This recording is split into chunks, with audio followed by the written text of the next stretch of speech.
وزیراعظم عمران خان سے وزارت خزانہ خوراک فوڈ سیکورٹی اور دیگر متعلقہ محکموں کے اعلیٰ حکام کی تفصیلی ملاقات۔ گندم اور آٹے کی قیمت، سرکاری گندم کی ریلیز، عوام کو معیاری آٹے کے سستے نرخوں پر فراہمی بارے مشاورت کی گئی۔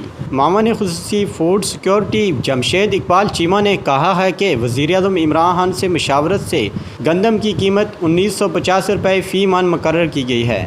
فیصلے سے آٹے کی فی کلو قیمت 55 روپے، 20 کلو تھیلے کی قیمت 1100 روپے تک ہوگی۔ بھارت میں فی کلو آٹے کی قیمت 56 روپے، بنگلہ دیش میں 80 روپے، افغانستان میعاد سے زیادہ ہے۔ پاکستان میں قیمت نہ صرف پورے خطے بلکہ دنیا بھر کے دیگر ممالک سے بھی کم ہے۔ اسے برقرار رکھیں گے۔ جو لوگ زیادہ غریب ہیں، ان کا ڈیٹا موجود ہے، انہیں گزشتہ سال کی 4300 روپے فی کلو قیمت پر فراہم کریں گے۔ وزیراعظم عمران خان کی زیر صدارت اجلاس کے فالو اپ میں چاروں صوبوں کا اجلاس ہوا۔ مرکز صوبے گندم اور آٹے کی ایک ہی قیمت رکھیں گے۔ صوبے کابینہ میں حتمی فیصلہ لیں گے۔ امید ہے صوبے اگلے ہفتے سرکاری گندم کی ریلیز شروع کر دیں گے۔ قیمت ایک ہی طے ہوگی۔ نجی شعبے کو کسی صورت حکومت کے طے کردہ نرخ سے زیادہ فروخت کی اجازت نہیں دی جائے گی۔ حکومت کے پاس گندم کی وافر ذخائر موجود ہیں۔ سرکاری گندم کی ریلیز کے لیے لبرل پالیسی ہوگی۔ عوام تسلی رکھیں، سستا اور معیاری آٹا فراہم کیا جائے گا۔ حکومت کڑی نگرانی کو یقینی بنائے گی۔ آن لائن ڈیجیٹل کے ساتھ سہیل مناس، اسلام آباد۔